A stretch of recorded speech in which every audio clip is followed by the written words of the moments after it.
Marine Le Pen u shpall fajtore për shpërdorim të fondeve evropiane me qëllim financimin e partisë së saj të ekstremit të djathtë tubimi kombëtar.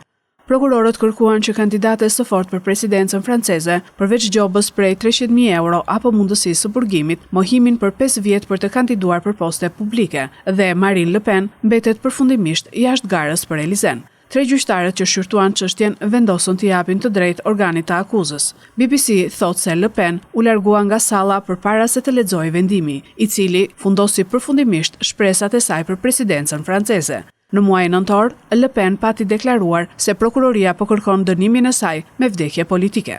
Le Pen u akuzua së bashku me më shumë se 20 figura të tjera të larta partijake për punësimin e asistentëve që punonin për partinë e saj dhe jo për Parlamentin Evropian, nga i cili paguheshin. Pavarësisht se konsiderohej një nga favoritët për të fituar zgjedhjet presidenciale të 2027-s, Marine Le Pen mbetet përfundimisht jashtë garës për Elizen.